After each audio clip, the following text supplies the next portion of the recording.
event. Radio Algeria International, our voice in the world.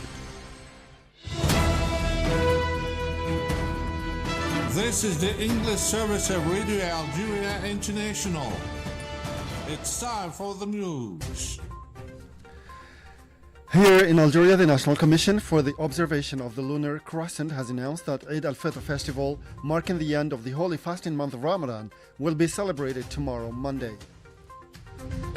As demonstrations were held in various European countries to protest at the Israeli continued attack on Gaza, at least 6 Palestinians were killed in bombardments launched today at dawn against several parts of the Gaza Strip. And search operations for survivors continue in Myanmar following the 7.7 magnitude earthquake, which has claimed at least 17,000 lives, left 3,400 injured, and caused more than 300 people to be reported missing.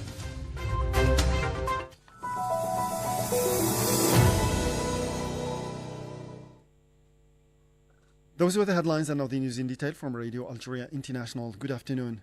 First in our news, the National Commission for the Observation of the Lunar Crescent has announced that the feast of Eid al-Fitr will be celebrated tomorrow in Algeria. Eid al-Fitr will mark the end of the holy fasting month of Ramadan.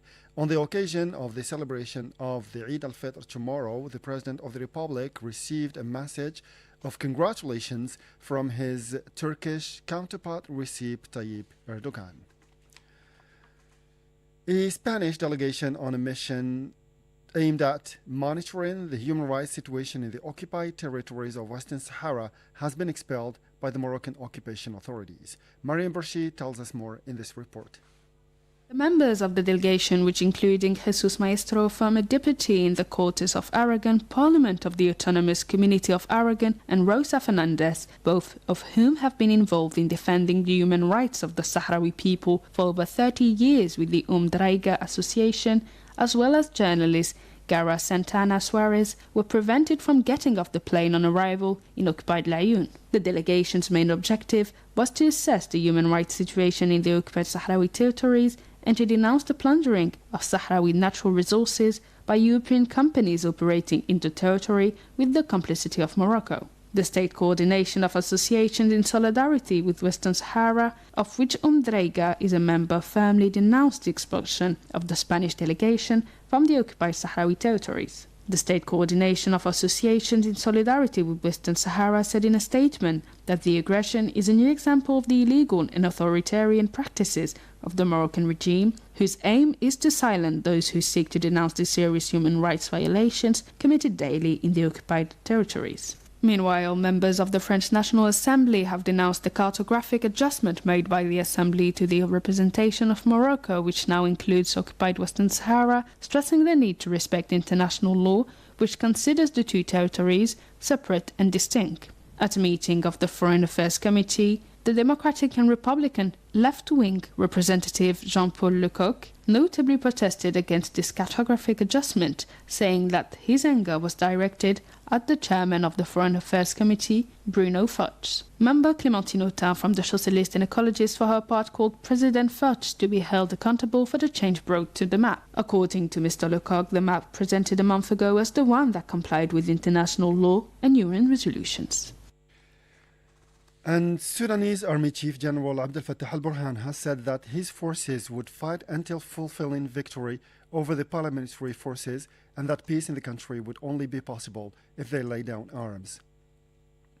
In his first televised address since the army announced it had recaptured the capital from the paramilitary Rapid Support Forces (RSF), al-Burhan stressed that the joy of victory will not be complete until the elimination of the last rebel, adding that the path to peace remains open, but the only possible way is for the militia to lay down its arms.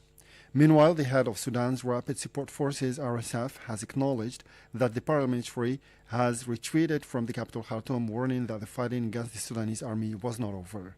Mohamed Hamdan Dagalo, also known as Hamiti, conceded in a video or in an audio message on Telegram that his forces had left the capital last week as the army consolidated its gains. Hamiti's comments came as the Sudanese army continued to consolidate its gains, taking control of a major market in Omdurman, Khartoum's twin city, which had previously been used by the RSF to launch their attacks.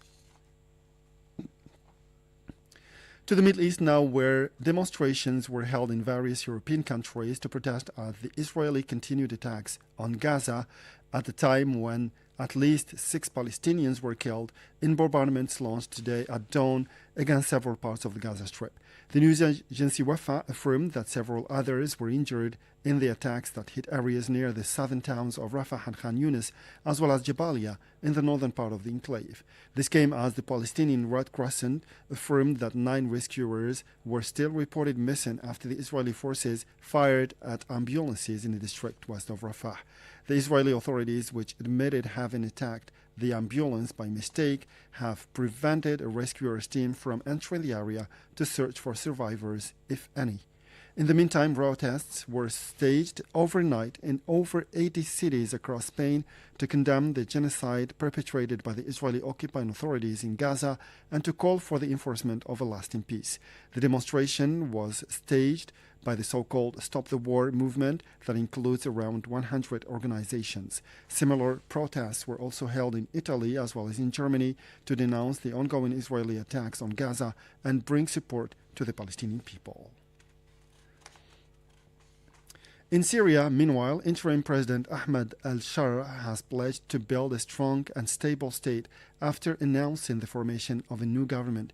He made the statement during the swearing-in ceremony of the 23 government members that includes one female who has been allocated the Labor and Social Affairs portfolio.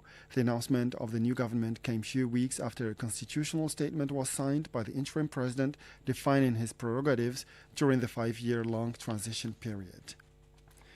And Iran and 3 European countries, namely the United Kingdom, France and Germany, forming the eThe group, have organized a new round of talks on Tehran's nuclear deal. Mariam Bershi has more details again. The Iranian Foreign Ministry spokesman Ismail Bagheri told the semi-official Tasnim news agency that the talks held on Thursday at expert level in Geneva aimed to discuss various aspects of Iran's nuclear program and the lifting of sanctions against the country. The Iranian Deputy Foreign Minister Kazem Gharibabadi, who also announced the same news on Friday, said that the specialized and technical discussions between Tehran and the eThe group were in line with the agreements reached during their 4th round of negotiations. Iran and the eThe began their dialogue last September on the sidelines of the annual session of the United Nations General Assembly in New York. The 4th round of negotiations was held in Geneva at the end of February. Let's recall that in July 2015, Iran signed an agreement on its nuclear dossier, officially known as the Joint Comprehensive Plan of Action, with 6 major countries, the UK, China, France, Germany, Russia and the US, agreeing to restrictions on its nuclear program in exchange for sanctions relief. However, the United States withdrew in May 2018 and reinstated sanctions, prompting Iran to scale back some of its nuclear commitments. Efforts to arrive at the Joint Comprehensive Plan of Action have not made substantial progress. And search operations for survivors continue in Myanmar following the 7.7 magnitude earthquake, which has claimed at least 17,000 lives, left 3,400 injured, and left more than 300 people missing. In neighboring Thailand, 17 additional deaths have been reported in Bangkok, located about 100 kilometers or 1,000 kilometers from the earthquake's epicenter. Mariam Bershi reports. Significant damage has occurred with bridges and buildings collapsing, including in Bangkok, where rescue teams are working to free individuals trapped under the debris of a partially constructed high-rise. The earthquake's epicenter was located in Myanmar's central Sagaing region, near Mandalay, a city of 1.5 million people, known for its historic temples and palaces. The disasters cut off the region, particularly after a vital bridge over the Irrawaddy River collapsed. As a result, international aid and rescue teams have begun arriving in Myanmar after the military issued a rare call for assistance. The earthquake, which struck on Friday, is the deadliest natural disaster in Myanmar in recent years. It comes at a time when the country is already suffering from the effects of a civil war that began in 2021, which has damaged infrastructure, including communication networks and healthcare systems, leaving millions in need of food and shelter. Meanwhile, the International Federation of Red Cross and Red Crescent Societies, IFRC, launched an appeal to raise more than $100 million in emergency aid to assist victims of the devastating earthquake that struck Myanmar. The Federation warned that with rising temperatures and the arrival of the monsoon season in a few weeks, affected communities must be urgently stabilized before secondary crises emerge. And with this last piece of news, we come to the end of our news bulletin for today. Time now for our weekly programs. We'll meet you again tomorrow for a fresh edition of our news bulletin in English. صحة فطوركم and صحة عيدكم, and see you tomorrow. The international event of the week. The Israeli army resumed this week its military campaign in Gaza, marking a renewed phase of violence in a conflict that has already cost thousands of lives. The resumption of fighting came after a brief period of ceasefire, which provided a temporary halt to hostilities and allowed for humanitarian aid.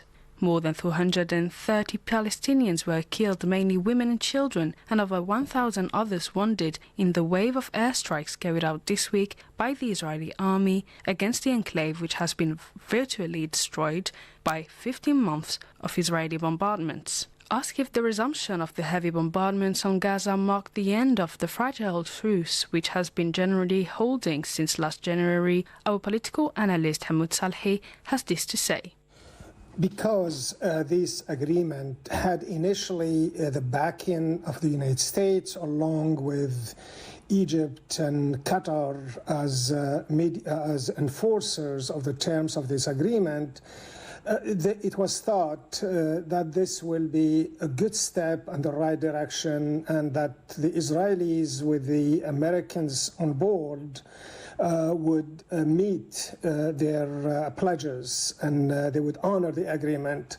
But that's sort of giving too much of a benefit of the doubt to the Israelis, because for several decades of negotiations between the Israelis and the Palestinians, the Israelis have repeatedly and consistently used deliberate tactics to avoid honoring the terms of agreements they agreed on. Madrid Agreement or Oslo are just small examples of that. So it was obvious that this time around the Israeli Prime Minister, as we know, entered the three-phase agreement he signed, and this is what we know at this point, only apparently to gain time, and obviously had no intention to go all the way to restore peace. The Israeli Prime Minister knew or knows very well that coming to a resolution of this genocide against the Palestinians means the end of his political career. The court is after him, and also the extreme right will, with him going to sign any agreement in that respect, would lead to the collapse of his government, and ultimately that would lead to new elections and possibly get Netanyahu to court and face the alleged crimes against him. What is also clear is that Israel has for a long time implemented and pursued policies of genocide, collective punishment, and expulsions of Palestinians from their land. That the United States did not do anything or remained silent on the violations of the agreement during the first phase, for example, where we had over 100 people killed and hundreds other injured, and that was just during the first phase, along with blocking humanitarian assistance. United States proved to be wanting something else, and with the United States not supporting or not playing its role as someone who enforced the terms of the agreement, the Israelis understood that American under Trump is no different from the previous administration, and it is a reason they went ahead and be themselves, which is to sign agreement only to renegade them and pursue their genocide policies and war against the Palestinians, as we have seen. So the ceasefire was fragile, but had some expectation that this would lead to something special, particularly with the United States under Trump, sending us the impression that Trump wants peace. That, unfortunately, was not the case, as we have seen in recent weeks. The Israeli attacks launched this week on Gaza triggered off a wave of condemnation worldwide. The UN Secretary-General, Antonio Guterres, said he was shocked by the Israeli attack, which has killed a meaningful number of civilians. He strongly appealed for the ceasefire to be respected and for unimpeded humanitarian aid to be re-established. The UN High Commissioner for Human Rights, Volker Turk, voiced his horror over the intense Israeli strikes. In a similar move, the head of UNRWA, Philip Lazzarini, condemned the attack, saying that fueling hell on earth by resuming the war will only bring more despair and suffering. The Palestinian Foreign Ministry called for an urgent international intervention to stop Israel's act of aggression, advocating political solutions as the only way of ending the war and setting a political horizon to settle the conflict. Asked on whether the United Nations has any leverage to impose a stronger resolution calling for an end to the Israeli attacks on Gaza, our political analyst Hamid Salhi has the following. The United Nations has the potential to be an effective force of peace in the Middle East, and in particular, in this case, in Gaza. But it has yet to live up to that potential.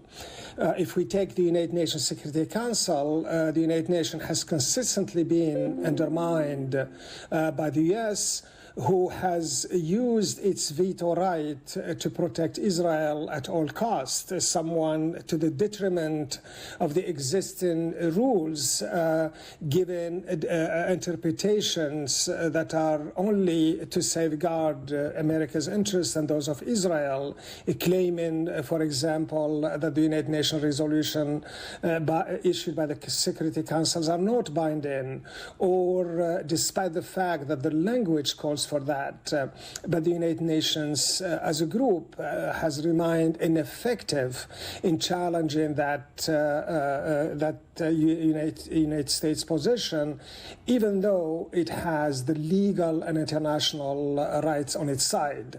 The same can be seen in the United Nations General Assembly, where the potential there is huge for the United Nations to make impact, and it has because the resolution of the United Nations General Assembly has issued time and time again have been used and have been have become historical documents and are used in interpreting and following and part of the international law. But again, the United Nations General Assembly, despite the fact that it has repeatedly endorsed the resolution to condemn Israel and holding it responsible for its violation of Palestinians' rights and international law, these resolutions, because they are not binding, the state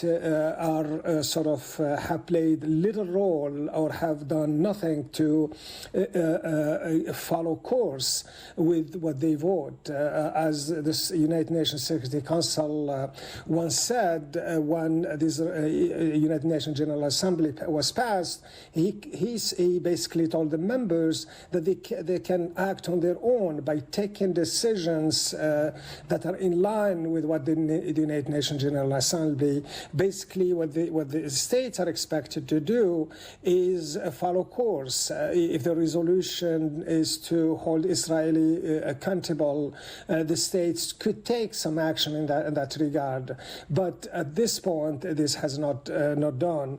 So in more ways than one, the potential is there. But as long as we have a country, a superpower like the United States, strongly back Israel, that potential has yet to be met by the United Nations. It will take a restructuring, a re-examination of how the United Nations functions, and basically look at the right way way or designing tools or mechanisms that would indicate or set limits for the nation that has the veto rights to use them. They should not be used to safeguard their national interest or the interests of others, like in the case of the United States of Israel. They should be used the right way, which is to protect peace and ensure that the world we live in is peaceful, and particularly in this case, that Gaza and the Palestinians get their rights and are treated like a human being, and along with how international law wants all human beings to be treated. The Israeli government's decision this week to resume its military campaign in Gaza followed a series of decisions whereby the occupying authorities have tightened their grip on the territory. The Israeli government cut off all electricity supplies to Gaza after it blocked all aid into the war-devastated Palestinian territory. The Israeli blockade of the enclave came at a time when the Israeli Prime Minister was due to testify this week in a corruption trial. The Israeli renewed attacks on Gaza, largely denounced as violation of the terms of the ceasefire agreement, have cast doubt on the future of peace talks. Asked if diplomatic efforts will prevail or whether the resumption of Israel's attacks marks the beginning of a prolonged and deadlier phase of the conflict, our political analyst Hamoud Salhi commented the issue. I think all indications are showing that we are heading for a long, prolonged war since this bombardment resumed. There are three reasons that perhaps could explain that. One is somewhat the ineffective role of international institutions, in particular the United Nations, the Organization of the Islamic Countries, the Arab League. All these institutions have failed to send a strong signal or firm signal that Israel has to be and hold accountable.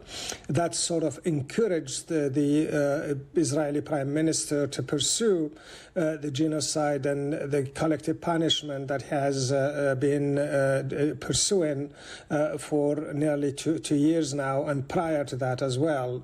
Second, the dynamic of Israeli politics, and particularly the role of Israeli Prime Minister, who is wanted by the court, and resolution of this conflict or stoppage of his genocide will automatically lead to the court, to his appearance of the court. So from his perspective, this is his survival, his political survival depend on this war. And third variable, which is very, very important, that is the Palestinian resilience. We have seen how Palestinians, how brave the Palestinians are, and how the Palestinian resistance has defeated all the goals that the Israeli Prime Minister has set for his genocide activities. And that sort of will be the variable that will sort of make it difficult, and it has to be some kind of pressure from the international institution to force Israel to stop its genocide, along with the Palestinian resistance and the resilience that could sort of bring an end to the conflict. But short of what we said earlier, the first variable, which is the absence or the silence or the ineffectiveness of the international institution to hold Israel accountable, along with the role of the United States in supporting Israel, this will make it a long conflict. But the Palestinians have shown time and time and again that they will not be deterred, and they will succeed, and they will be winning at the end, just as they have done so far. More restrictions were imposed on the Palestinian population in Gaza after the Israeli troops moved into some part of the territory, including the southern town of Rafah, ahead of ground operations. This came in the wake of threats made by several Israeli government members and military to annex parts of Gaza.